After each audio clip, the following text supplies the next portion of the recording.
I'll never forget this. I was in Streamview subdivision in Maryland, and a car pulled up, and he came in and just started ranting and raving and ranting and raving. And so finally I stopped him and I said, "Hey man, what's wrong?" He said, "There's a hot dog. Some guys left hot dogs in the family room in my house that's under construction." Everyone's heard nightmare stories about building or remodeling a house. Do you have one of your own? I said, "You like your house?" He said, "I like it better than yours. I improved the floor plan, so you can't take responsibility for it." "Okay, but you like it." "Oh, I love it." "How's the construction? The quality of the construction?" "Great." "Quality's great, but I'm out here every other day, so they know I'm watching." "How about the schedule?" "Same thing. If it wasn't for me, we would have never gotten it right if he wasn't there, right?" I said, "Okay." I said, "Can you do me a favor from now on? Just do this. Come into the house and say, I love my lot. I love my floor plan. The house the quality is correct, and it's on time. And there's a hot dog on the floor," right? Can we start like that so nobody's sick to their stomach? "We're doing a good job, man." And he went, "I will do that." And we shook hands on it. And so conversation, the expectation, the open dialogue with their customers and sharing that, so much of this is communication. Hello, everybody. Welcome to the Your Project Shepherd podcast. I'm your host, Curtis Lawson, and today we're here to talk about construction schedules. And I think this is something that many, if not all, builders struggle with, or at times have struggled with, myself absolutely included in that. And it's a huge factor in the builder-homeowner relationship. And so today, to join me to talk about that is my friend David Herzog of Herzog Homes here in Houston. And I've gotten to know David, like many of the past guests that you may have heard on here, through the GHBA, our Builders Association. And David's on the board of the Custom Builders Council with me in the GHBA. So, David, welcome to the podcast. Well, thank you. It's a pleasure to be here. Give us a quick rundown of your company, what you do, and kind of what your experience is in the industry. Sure thing. We've been building houses here in Houston for about 8 years. I came here the honest way. I married my way here. I'm an East Coast guy.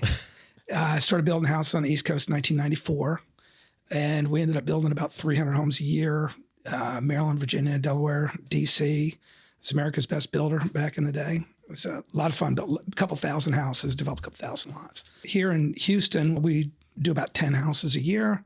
Some of them are custom and some of them are spec. And scheduling, of course, is always front and center. Customer satisfaction, bottom line, our ability to have happy employees, and the workflow is kind of a priority for everybody. And since you've been doing it since 1994, I'm sure that you were an expert and you've mastered the art of scheduling, right? Nobody has, but we try. It's funny. I have mastered taking on new technology, because in 1994, literally, we used to draw site plans on graph paper, and our schedules were in composition notebooks. Yeah. Draw a line through something that was done, or turn the page and write it down again. Or the old day planners. Yep. That you could buy, the 3-ring day planners where you swap out the pages. I still have some of them. I have a couple in the drawer that I haven't touched in a long time. Yeah, they're fun to go back and look through and read through. So aside from quality, I think that scheduling is one of the biggest things that most people are going to remember about their building experience with a contractor, long after the project's over, right? I mean, the quality is something they can see every day.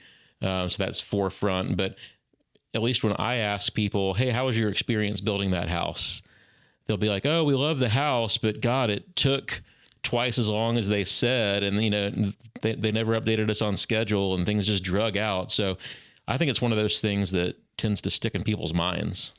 It really does. It's, sometimes I think as a builder, a day lost or a day gained is part of our workday.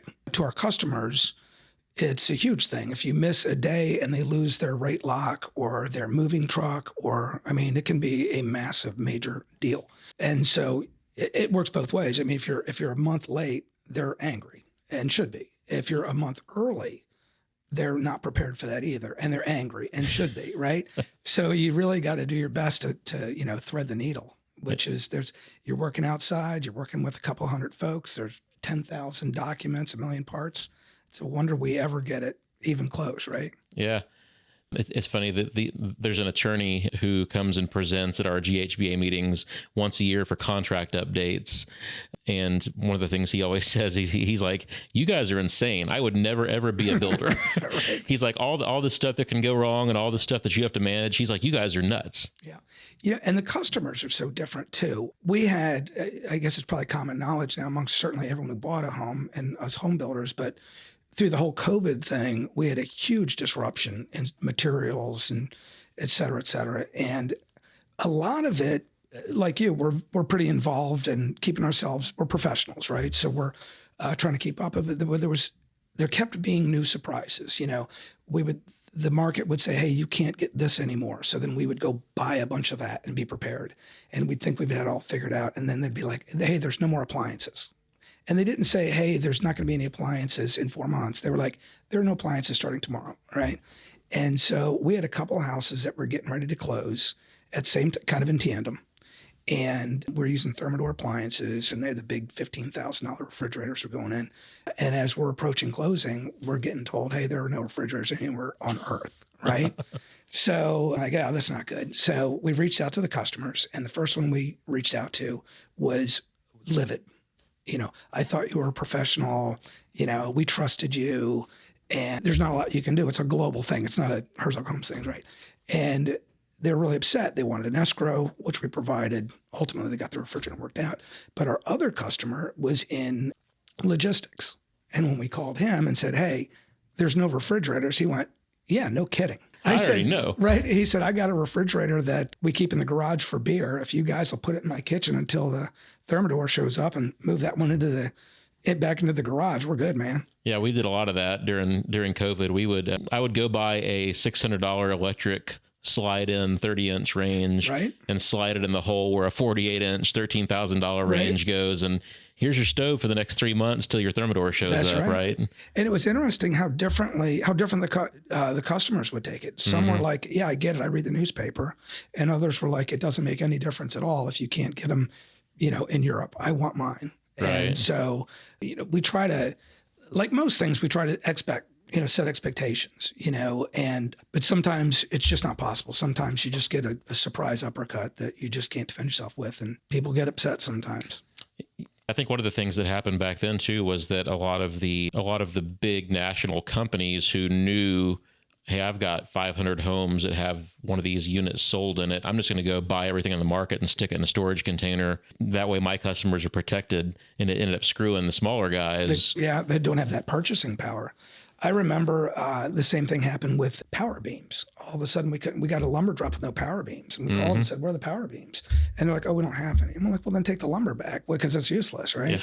And so they did have a bunch of LVLs. And so I bought all of the LVL that I could get, changed our plans, and went back to work, But there isn't always an alternative. And so, and even that takes time. And even when you go the extra yard, some of our customers get it and are grateful, and other customers still say, hey, I wanted it May 28th, Yeah. Why not May 28th?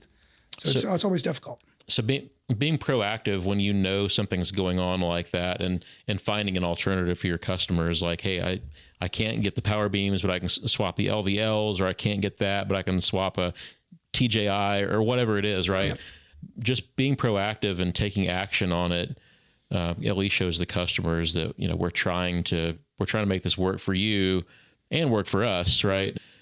And find them some reasonably equal alternatives that we can slide in, or even something temporary that we can give them, like a temporary fridge, temporary stove, whatever. But we have to be able to make some accommodations to kind of keep up the relationships. I also think that, for us to do a good job with our customers articulating that is, to try to build a little bit of a trust buffer, because it's disappointing. And it's, even if it's not within your control, it's still disappointing to the customer. But I think that the storytelling, I think that going through and saying, this is what we're doing, not everybody does do this. It's complicated. It's costly. We had to re-engineer our plans and stuff like that. And we did it. And I bought a whole bunch of it to make sure that our next buyer was protected, right? And so to share those stories with the customers, I think gives them some comfort. Because usually in an environment like that, if something isn't available, there's going to be another thing that might not be available. And to kind of get out in front of it and say, sorry, but this is what I did. We spent some money. We spent a lot of time. We spent a lot of focus on this. I think softens the blow and gives you back some of the trust that you might lose when you tell them there's going to be a delay. Yeah. Communicating to the customer is something that's the simplest thing to do. Yet there's so many contractors, builders that just don't communicate. They don't tell the customers when something's going on. And, it's kind of like, what's the quote? It's like, wine gets better with age, but, bad news does not get better with age. In fact, it's more like a bottle of wine that's already been opened. It's going to get sour with age. Yeah. I think the other thing too is I always tell the folks, our team, a day lost is a day lost. It's going to cost us 3 weeks if we stay with this power beam analogy. That time's gone.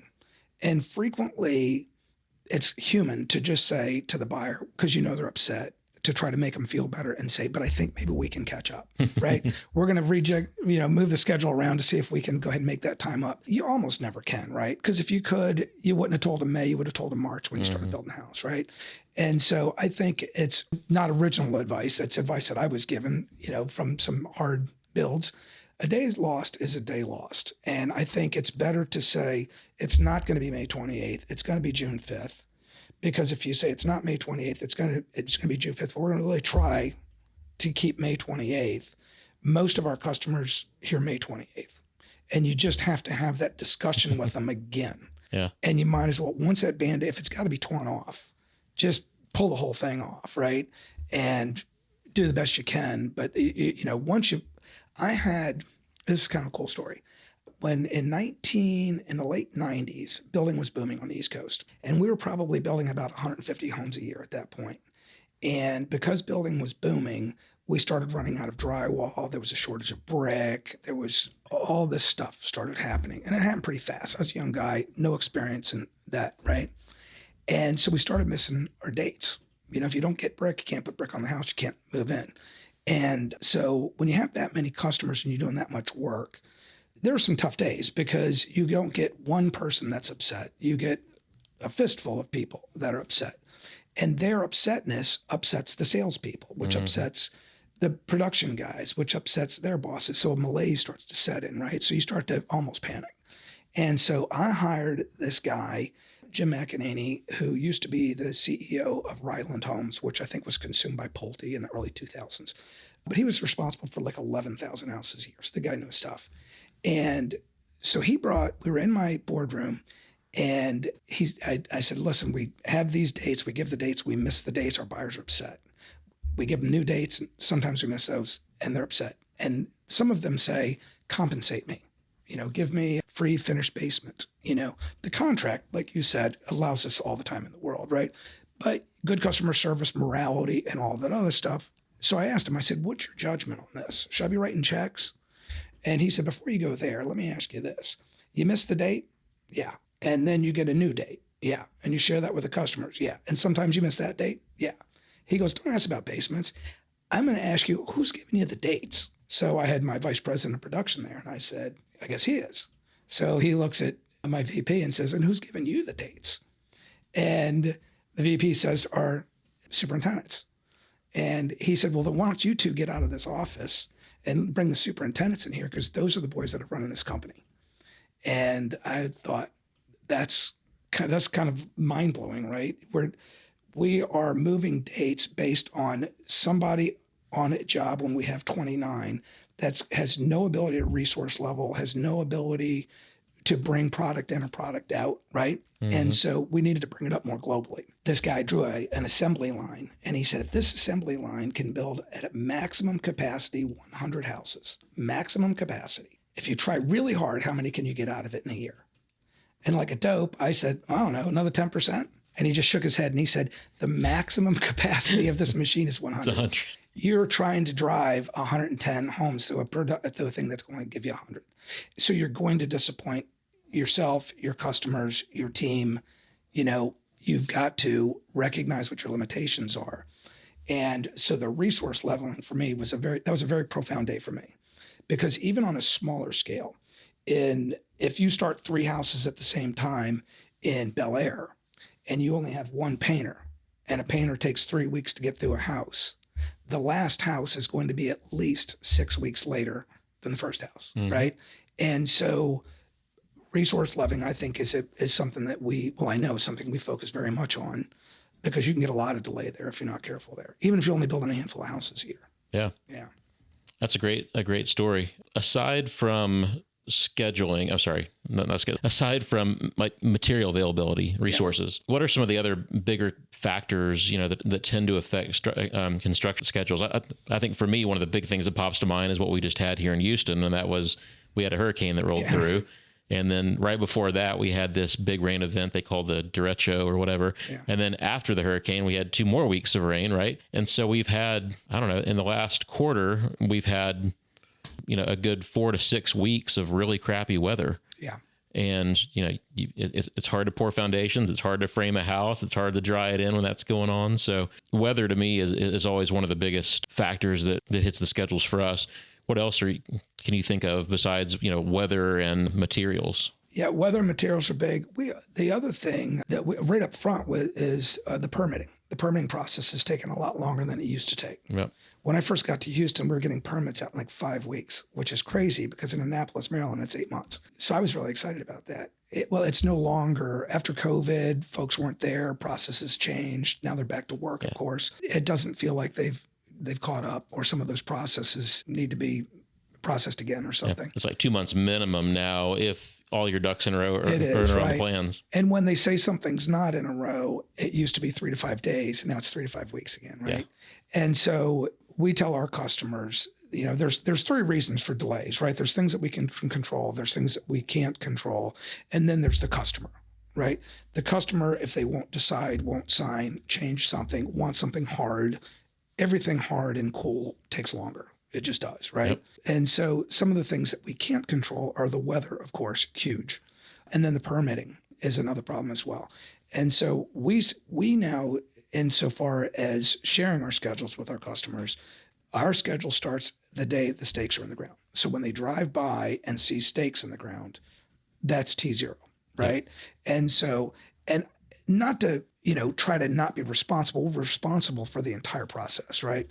But I can't make the permits go faster, and I can't make yours go 5 weeks when someone else's went 9 weeks, right? And you can't control the architect or the engineer having an error on their plans that causes... That starts it all over. Yeah. Correct. And so, and I don't want to put it off on any of our team members or the city, but I think it's responsible to say to the customers, we can't control those things, right?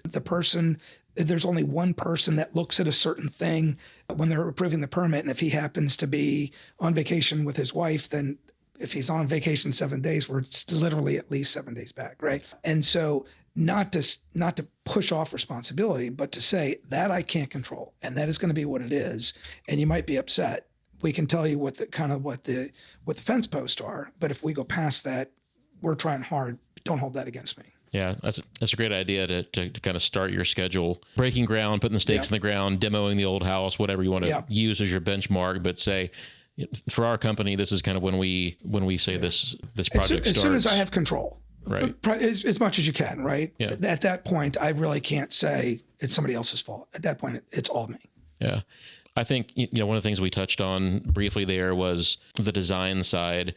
And of course, if you're kind of putting off your official start until you've got stakes in the ground, that's not really a factor. But when you're looking at kind of a customer's overall timeline for the whole project and when they can expect to, maybe move in the future, you have to factor in architecture, engineering, interior design, all that kind of stuff. And some people move through that process really quickly because they make decisions fast, and some people make decisions really, really slowly, and that process takes forever. Yeah. And a lot of that goes back to, of course, as a builder, depending on how you operate, we work with different architects. Some people do design in-house. Some people only work with one guy. But, it's making sure that you're putting your customer with a design professional who has a good process themselves, who can move people through their own assembly line before it gets to yours. I've experienced both sides of that. I work, currently with some fantastic architects who are really good at moving people through the process. And I've unfortunately, worked with some who it's like they have it's very loosey-goosey. They've got no defined process, and the people are just kind of bouncing around for 6 or 9 months hoping to get a house designed. Yeah. So, it kind of goes back to making sure that you have that solid team built with, the right architect, the right engineer, right interior designer, with people who understand the goal of, we're hoping to break ground in September. So in May, we need to be here. In June, we need to be here. July, we need to be here, and create some milestones so that we're staying on track for that customer. Yeah. Some of it can take a lot of time and some of it can take a little time. And then we like to work when we can, and most of the time we do this. If a customer comes to us and they have their plans, and because they've already met with their architect, almost none of our customers ever come to us with permits, right? And so what we like to do is take those plans and our architect that we use for all of our specs and anything that we would build, that we would decide upon, it goes there. And they also run our permits. And so when we take those plans and give them to Daniel, they manage our permit stuff, and they also go through their plans through the same paradigm that we go through all of our plans. So he will go through and we will value engineer it. Not, you got to pay him, of course, right? But we value engineer the plans. And then Daniel will say to us, hey guys, this thing here is not even possible to build, or you really should XYZ. Frequently we find most customers will go, oh, that's great. They like another set of eyes on it. And when you can value engineer something, they always love that, right? And save them a couple bucks. And I think the main reason we do it is to make sure that we get it right going through the process. But if we can save them a couple dollars, that's always a good way to start the build. And it also, I think, always makes them go, oh, wow, these guys got their stuff together, right? This is a pretty cool thing to do. I think people don't always understand what's in the drawings, because a lot of it, and I would absolutely say this to some of my architects friends' face who I've had on the podcast too, there's always a certain degree of architectural snobbery. I hate to put it that way. That's 100% true. Like I said, I would totally say that to any of the guys' faces. They're doing something in there because that's what they would do and that's what they think is the best. And they don't have to pay for it. Right, and they don't have to pay for it. And I had some clients in the office last week, and we were going through their plans, and they're like, and so I was reviewing the budget with them. And I was like, you had this copper roof on the budget. Do you really need a copper roof if you're trying to control your budget? And they're like, we don't want a copper roof. Where'd that come from? I didn't know that was in the plans. Right. So, there's things that can be value engineered. So that's a great process. And also hopefully, he's also looking at it and saying, oh, this guy didn't put X on the plans, and I know the city wants this on the plans. So let's add it now so that it doesn't get kicked back out for some dumb reason. That always, and I appreciate all those things that architects do, and many of them are artists. Okay. But some of the stuff is overbuilt, some of it is over-engineered. They have liabilities themselves, and they're not the ones that are going to have to build it. And so you can end up in the same structural and aesthetic place in an expensive way, and sometimes it doesn't have to be that expensive, right? Not having a copper roof and having something that's more affordable is a great example. We usually roll open the plans, and I always say the same thing. I always meet them myself, of course, first. And I always say they're artists. And when I open up these plans, we're going to find some artwork in here and try to make a joke about it, right? And then we roll through, and you can if you look. And so you find something, and we use it to say, this is an example of something that might be done differently. And that opens up a conversation. And if you find the lay down stuff, the easy stuff that they will readily go, oh, yeah. It makes it really easy when you turn the page, because they're already in the mood for it. We're making this more affordable. Hey, if that door or that window goes from this X size, which is a standard off-the-shelf size, which is a reasonable cost, you make it 6 inches bigger. Now it's a custom size, and the cost is doubled on that window. And it takes an extra 8 weeks. That's a great one. Yeah. One of the first things we look at is windows when they start getting that. And I get it. Some of the architects are artists, and they want the exact amount of something from this wall to that wall. Most of us would never notice. That's a big one. Yeah. And there's a lot of money saved there, and time is saved there. It's also understanding what's important to the customer too. It's like a good architect will have had some of these conversations with the customer already and will understand what things are important to them. So I always try to key in on that conversation and find out, how important are windows to you? How important is all the glass and natural light? And should I spend my time trying to value engineer this if you've already had that conversation and that's important, right? Yeah. So, yeah. I think that's great. And I think that shows, I think that's a wonderful way to start. To ask a question like that demonstrates, we're in this together. Your priorities are mine. We're aligned. We'll go elsewhere to try to save you some money or make the process go, responsibly faster. But the things that are your priorities, we're definitely going to go ahead and stay focused on them and make those right. Yeah. That's a great idea. So we've gotten a little bit off the schedule, which is awesome. I love that conversation too. But so once we get into the construction process, mid process, if we find things that aren't buildable or there's issues with the plans and we're mid-construction and the framer calls us or the plumber calls us or so-and-so calls us and they're scratching their head, they're like, hey, I can't do what's on these plans, right?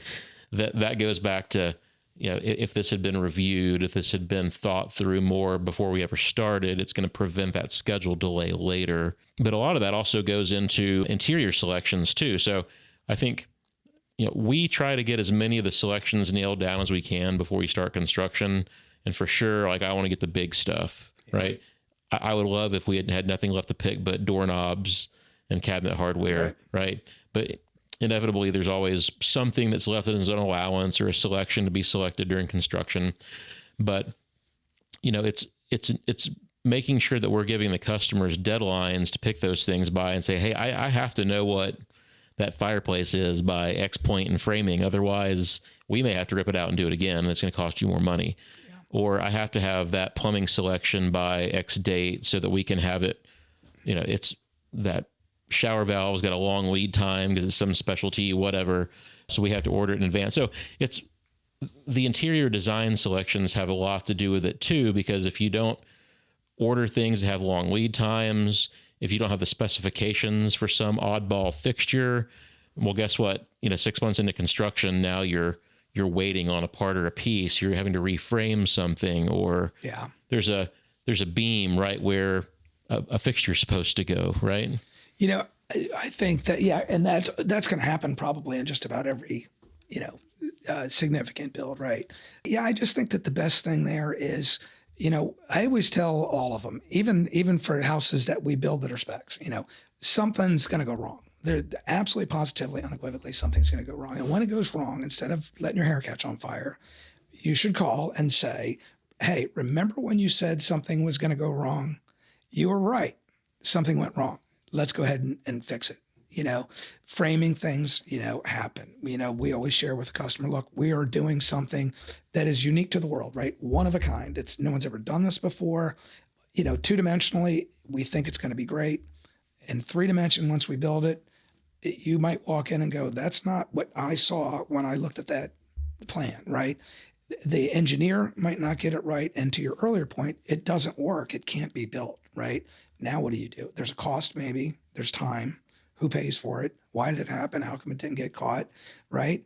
And I think if we let them know regularly, hey, we got through X, we didn't have any challenges. That means we're going to have a problem in the next phase because there's always going to be a problem, And when you get them out there, you got to get them out there quick, of course. And I think that with framing stuff, we always train the guys to say, if it can't be done, start with, it can't be done. In other words, we're not going to negotiate how we're going to do something that's impossible. It can't be done. And always have a couple of solutions, and a recommendation. One will make it look exactly the same. It takes 2 days. One will make it look like this. It takes 10 days. Pick, because this 10 days holds everything up. You're no longer settling May 28th. It's literally add 10 days. Yeah. And decide. And for every day you don't decide, it's another day, of course, right? Yep. And they still may take 2 weeks, right? So the last thing that I had on my notes kind of on this topic here was subcontractor delays, which you touched on a little bit. Like if you're relying on the same sub to be on multiple job sites at the same time, you're going to have delays, right? So if you're a builder who's doing multiple projects, just being aware of your resources and not overcommitting your resources, your manpower resources, right? But that's a great question too. I try to, with this podcast, kind of have a homeowner approach for some of it and then a builder approach for some of it. So as a homeowner, it's a question to ask a builder, Do you have a good pool of subcontractors? You just have one AC guy, one electrician, one painter, right? Right. It's a great question. And then how many houses are you building at the same time? Are you building one house at a time or 10 houses at a time? Another great question. And that's kind of a red flag if the guy's building 10 houses at a time and he's got one paint crew that he likes to use. Something, yeah. You can bet there's going to be a delay. Yeah. I like to use, and you mentioned a while ago when we were in my office and you saw some musical instruments, you said, "Oh, my wife's a musician." You know, I was a music major in college, and at one point I wanted to be an orchestra conductor. And so I like to tell people that being a builder or a project manager even is like being an orchestra conductor. You have to know what each of these people in your orchestra, you know, your pool of subs and vendors, you have to know what they do, what they're good at, what they're capable of doing, or, you know, what they sound like as a musician. Yep. And you have to know when to point at them and bring them in, and how to keep them flowing. And if they start to lag behind, how to get them back on track. So I like to use that analogy with all of our customers when I'm talking about, you know, what it is that a good builder does. You know, we're not just schedulers, we're orchestrating this big thing, because, you know, a large custom build could have, you know, 50 different vendors or 50 or more vendors or subcontractors and hundreds of people working on just one house. And there's over 1 million parts. I went to a seminar one time and said, if you count all the nails and stuff, it's way over 1 million parts. It's a wonder they ever get built, right? But I think that is a great analogy, because that's what those that get it right do. Because if you don't look at it like that and take responsibility and recognize that this is a symphony, it's this sum of a whole bunch of parts. It's not just a single activity in a silo and you just organizing those single activities. They're all dovetailing into each other. And experienced professional builders and those who care, right? So many guys just get better because they love it. They really like doing this, and they like improving the process, and they like the smile on the customer's face, and they get in their car at the end of the day, drive home and smile in the rearview mirror at themselves because they're proud, you know? And I think that's a great analogy. Yeah. So one thing that I actually meant to start with, and I kind of skipped over it, was, you know, the reasons that we want to be able to give a customer some reasonably assurable time frame that they can move into the house. And again, going back to the attorney that I mentioned that we've both heard talk, you know, the TAB contract that I use, that you may use, that most of the builders in Texas use, it's got, you know, builder estimates that this house will be built in X number of days from start, right? Yeah. But it says in bold letters, builder does not guarantee in any, you know, way, shape, or form that this house is going to be built in this period of time. Right. And, you know, that attorney would tell people, and I've heard him tell this, the more vague that you can be with the customers, the better off you are. Don't tell them when it's going to be finished. But in the real world, that doesn't work. Like, we have to give somebody some reasonable time frame. And so people all have different life events they have to plan for, whether it's, you know, there's a baby on the way, you know, there's aging parents that need to move in with them. They've got a health issue that their current house doesn't work and they need to be in this new house for a mobility reason, or maybe they're selling another house, or they're moving to the state, or whatever it is, right? There's always some reason that people need to have a deadline. I don't think I've ever had a client that's like, oh, when it's finished, it's finished. Just take your time. Yeah. No big deal. Right. So I think we as builders need to be sensitive to that and somewhat responsible, you know, but part of that also is, you know, when there are those delays that do affect that timeline, we have to be proactive in communicating with them about why. And we have to sometimes make changes in order to give good customer service, right? Yeah. Like an example is, so right now we're building a house and we have to have it done by the end of the year. I thought it was going to be done in late October, early November, but all the rain events and the hurricane we just had, I had to give bad news this week. I had to call them and say, guys, it's going to be into December now because of all these weather delays. Yeah. You know, we couldn't get X and X done, and some of our subcontractors didn't have power in their houses, so they weren't working, and, you know, yada, yada, yada. What I said was, what I'll do is I will take a look at your schedule, and I'm going to reorder a couple of things. It's hard to make up time, like you said earlier, right? It's very hard to make up time, but sometimes you can resequence certain things that may not be the exact way that you want to do it, For example, like on this house, we had planned on putting all the wood floors in before cabinets and trim, and before baseboards even, because they don't want shoe molding. Sure. So the baseboards are going to sit on top of the wood floors.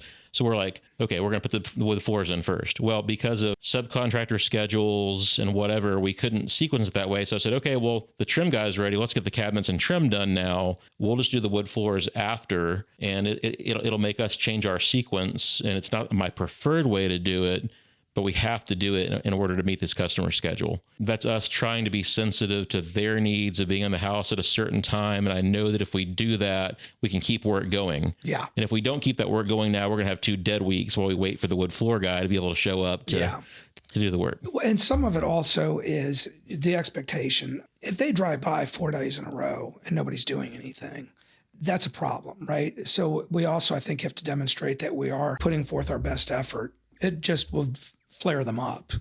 If, the other thing I think is, we don't lose 2 months in any single event, but there are houses that get built 2 or later months than that, right? We always make sure if we lose 5 days, it's 5 days. And I never reference, if it's at the end of May, now it's June, anytime if they go, well, we're shooting for May, I would always go, no, remember it's June, right? And then if there's another delay, we have, so in other words, especially if they're the cause of it, and of course, if you can demonstrate a legitimate reason for that, right?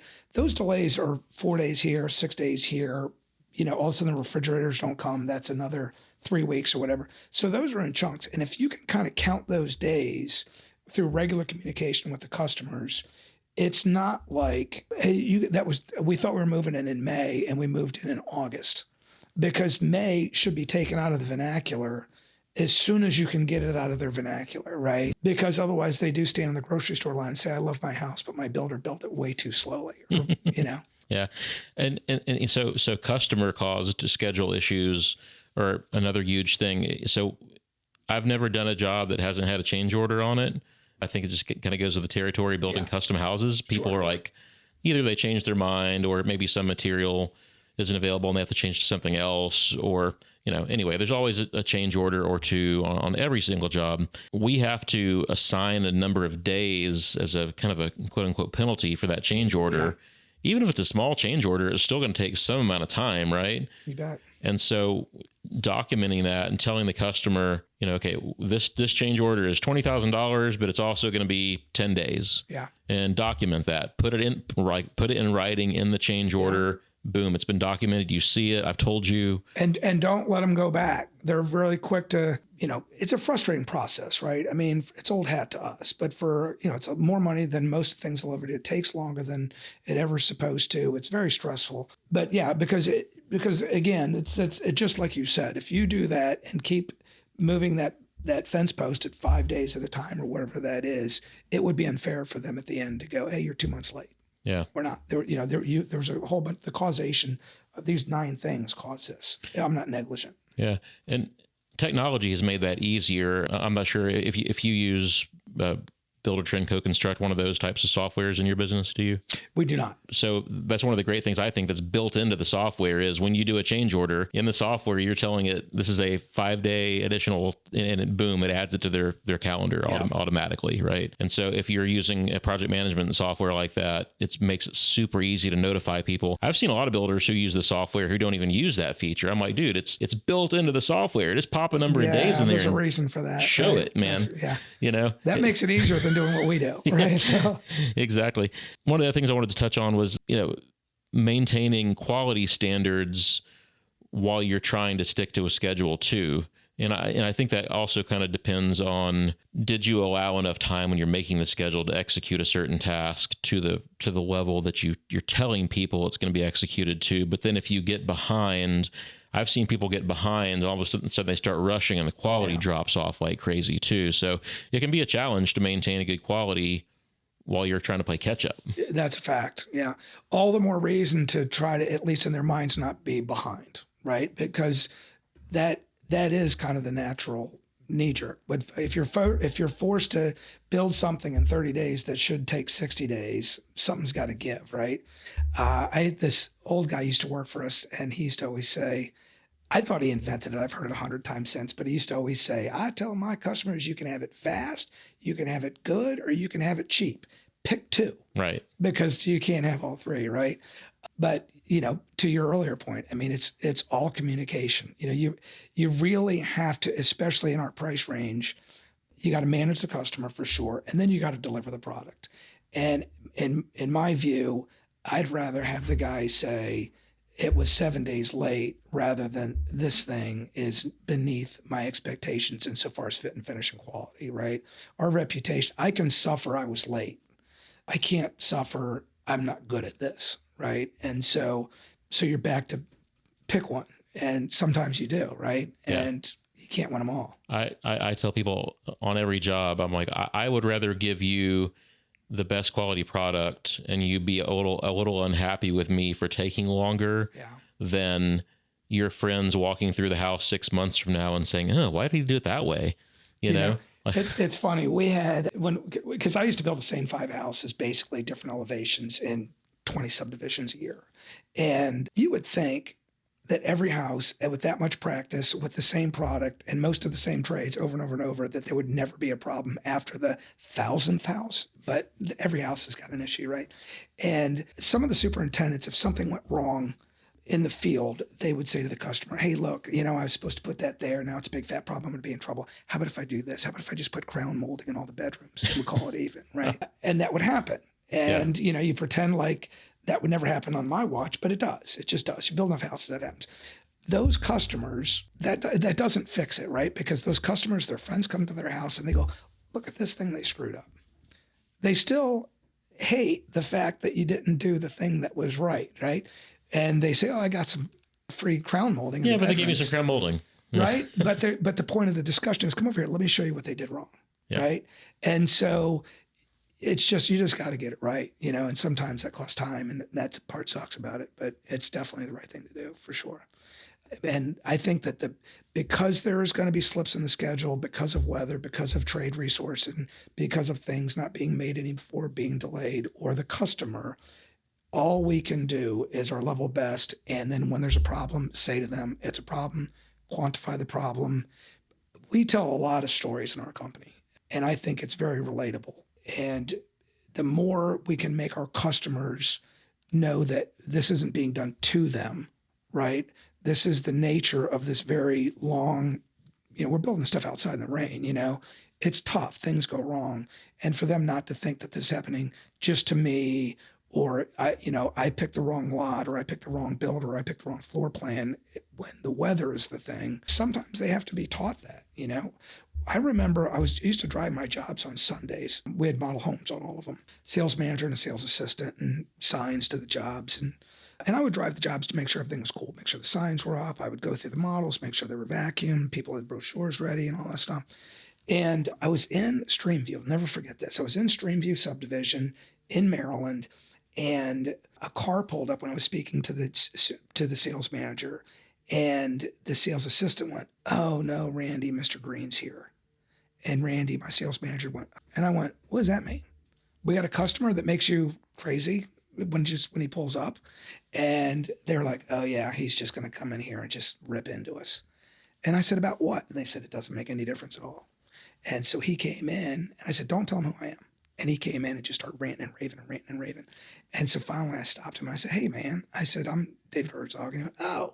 And so we shook hands. And I said, when you pulled up here, everyone gets anxiety. Everyone gets a sick stomach.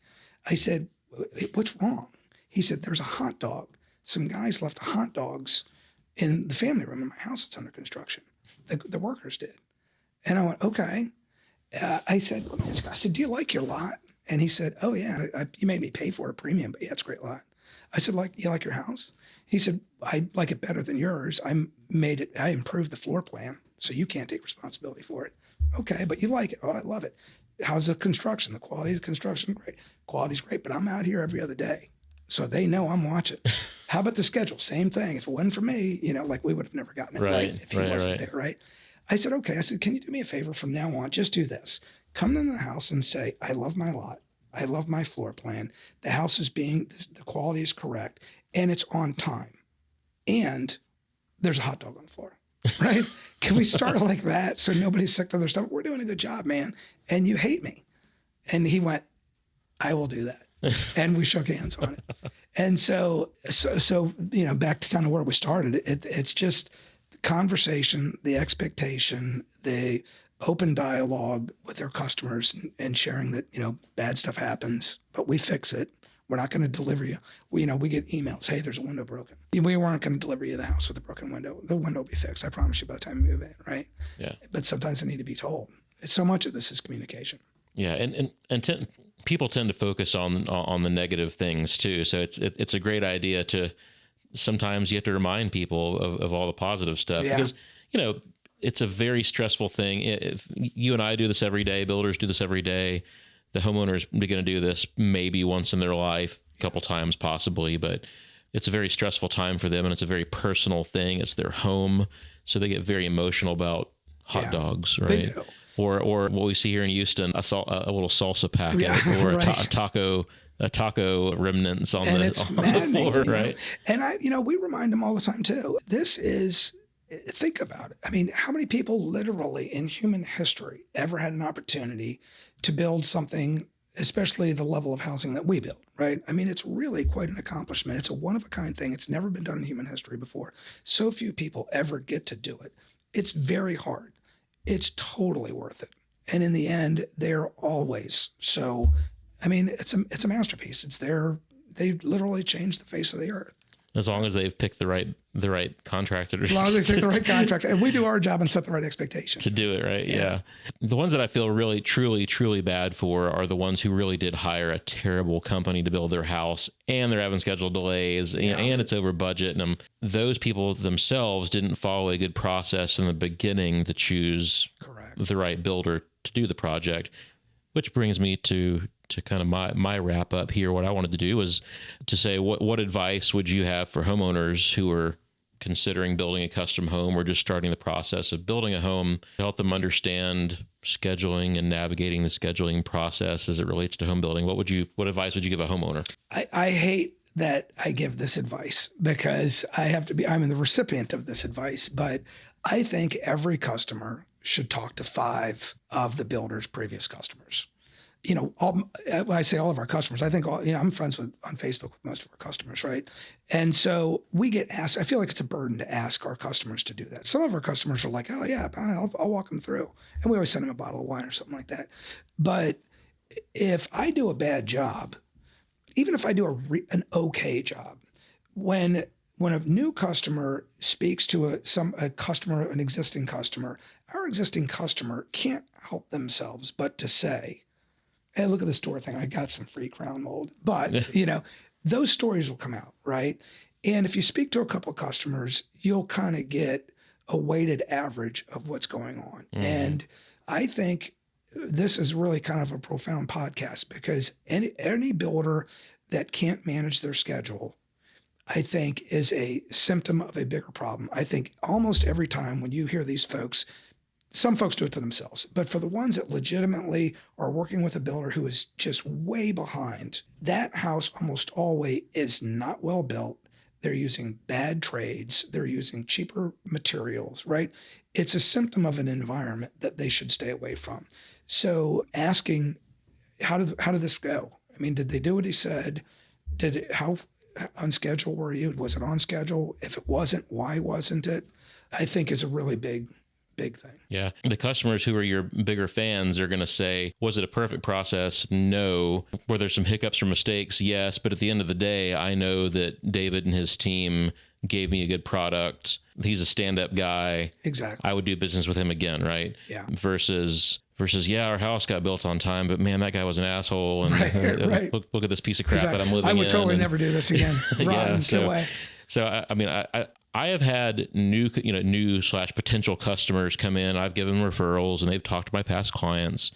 And I've actually had a couple of customers say, yeah, Joe over there, whose house you built last year, he said there were a couple of problems, but he said at the end of the day, like, you're a stand-up guy. And when a problem arose, you took care of it and made it right. And he was very happy with you. Yep. So that's what I want to hear, because I know there's not going to be a perfect project and everyone's going to have a gripe at some point. Correct. I remember we had a really, really picky customer, and we built the house right next to the model home. And I'm like, it figures, we should have vetted her. But so you got to keep her happy, because otherwise she's going to tell people that are coming in the model, hey, don't. And so put a big sign in the front yard, right, don't buy. Right. And so I guess at some point she recognized that, took it a little bit of advantage. And I remember one day I went over there just to with the confidence that comes with ignorance, I thought I could charm her into knocking it off. Right. And she said to me, you guys were in here once a week. And I said, well, you call us once a week. And she goes, I know. And I said, most people's problems with their builder is when they call them, they put them to voicemail. We are here once a week. I think that's a compliment. You're more picky than almost anyone we've ever had. Someday you'll stop calling us. But if there's something wrong, you call me, we'll be here. I think that's a compliment. Tell your friends that. And so to get what you got from your customer, I think that's a badge of honor. Yeah, absolutely. So on the flip side, for builders, what's your takeaway or your advice for builders who this is something they struggle with? Yeah. Number one, vet your customers. We have probably a dozen customers since I've been building here in Texas that we have sent to other builders. Some people, even if you give them the house, you can't make them happy, right? And so they're a burden on the team. They're not worth the money. They're not worth the trouble. They wreck everything for everybody. So I tell anybody that would listen, especially younger guys that are getting started in here, it'll make you hate the industry, right? People should work with decent people, and just because they're our customers doesn't mean that they're always fair or going to be reasonable. And you owe it to your team to deal. I mean, they're just another trade partner, really, right? We're all kind of in this together if we're serious about this. Yeah. And then the schedule is a big thing. We use our schedules as a to-do list, right? And so at the end of the day, those are the things that had to get done. And if they don't get done, they got to get moved, which means somebody needs to give a phone call, right? It's very easy for a day to turn into a week and a week to turn into a month. And unless you look at it every single day. So, it should be environmental. And I think those of us who run these organizations should say to her, I look at our schedules every day. I don't manage our schedules, but I look at our schedules every day. And if something's a little goofy, I will call and go, I don't understand this, right? And so we make it a priority in the organization. And I remember I had a consultant one time that said, what you say and what you do works itself all the way to the bottom of the organization. Now, we used to have a very big company, and so there was lots of people, so you effectuate a lot of good or bad. And I remember he said, if you start driving the jobs, and ask the superintendent, where is his protractor? Which nobody uses. There's no reason to have a protractor. He will say to you, I don't have a protractor. Just look at him funky and go to the next job and say, where's your protractor? He said, I promise you, you do that a few times, there will be protractors on every one of your jobs. He'll show up the next day with one in his pocket. No one will use them. No one will know what they're for. And he said, so that's very important, because everything you say permeates the organization. And so us making schedules a priority permeates the organization, and that affects the buyers. So, yeah. I love the idea of using the schedule as a to-do list, which is what we do as well. I've seen schedules that are super basic where it's like foundation phase, framing phase, right, drywall phase, trim phase, right? Like just a super basic schedule. Our schedules, every single phase has, I don't know how many line items in it, because like I've got order tile, deliver tile to the job site, do tile takeoff, walk the job with the tile installer, install tile, install floor tile, install wall tile, grout tile. So just the tile line items got 20 schedule tasks on it, right? And it seems like overkill. And this is my advice to builders is don't, I think you can't have too many lines on the schedule, because in my experience, I've been doing this for 20 years. I can't tell you how many project managers, superintendents have worked for me over the last 20 years. You have to make it idiot proof. You do. You have to make it so that you can bring a new superintendent in with varying levels of experience and say, here's the schedule, here's your tool that I'm giving you. It's got everything that you need to know on here for this job. Like every task, if you follow this, it's going to be successful. And to the extent that you can make it like McDonald's, right? I mean, if you go to China and get a double cheeseburger at McDonald's, it tastes exactly the same as it does in New York City or Beverly Hills. It's all the same thing, right? Right. And so it really is, if, you always want to focus on stuff to try to make things better if you can. But until you improve it, it should be, to the extent that you can, make it the same all the time. Yeah. It gets very dependable. If you build the same house over and over and over again, your carpenters will get to the point where they refer to the plans half the amount of time, right? And that doesn't mean every house has to be the same, but the subcontractors know that, Herzog Homes standard or Crafted Homes standard is we're going to have this type of wall assembly, this type of sheathing, this type of flashing. We're going to rough things in this way. Right. And that way your guys know what to look for on every house. There's not some weird detail that somebody threw into the job that no one's ever seen before. We have to figure it out now. Right. You try to the extent that you can make sure that on this side of the street, we always use yellow paint. And on this side of the street, we use red. Good luck trying to remember that. Right. Right. And then, the other thing I think that I'm a big Jack Welch fan. And so we have business cards that have our principles written on them. And so we literally, back in the day, it took a whole week, and that was one of the priorities for we spent a couple of days coming up with what are our real priorities, what are our real principles. In other words, under any circumstance, we're going to make a decision based on this, right? And one of the things that we do is everything that I'm responsible for, we're responsible for, right? And so if you go into our house and break a mirror, and you're the customer, I'm not responsible for that. But if you go in that house and that mirror's broken, that is my responsibility, right? And because it is, our superintendents, our salespeople, our directors of construction, everybody knows without having to pick up the phone call. The girl at the front desk knows. That's something we did. We're going to fix it. If the person that emails stuff out for us bumps into that customer in the grocery store and is asked the question, she would know to say, yeah, of course they're going to fix that, right? And that makes things go faster. That makes things, the more uniform it is easier to keep a schedule. So I would say that when talking to builders, especially guys that are starting, that's, I think, a pretty big thing to institute. I think that's saved us a lot of heartache. Yep. All right. Well, I think it's been a great conversation about schedules. This has been fun. Exceeded my expectations for the topic. To be honest, you got me all jazzed up. I'm going to go back to my office now, and I'm going to work on my schedule. Awesome. I'm literally going to take a look at it. This is one of those topics that can honestly be kind of dry, just looking at it on paper. And I think it's been a great conversation. So I really appreciate you being here to join me. I really appreciate it too. This was a lot of fun. Thank you very much. And so David Herzog, we'll be sharing and link your company info on our show notes on YouTube and the podcast locations on the interwebs so people can find you here in Houston. I think that's great. Thank you very much. And thank you guys for listening to this episode of the Your Project Shepherd podcast. I will see you next time. Take care. Cut. Tune in weekly for my conversations with industry-leading guests to learn about processes, products, and the science behind building. Together, we'll make your next project a success. See you on the next episode.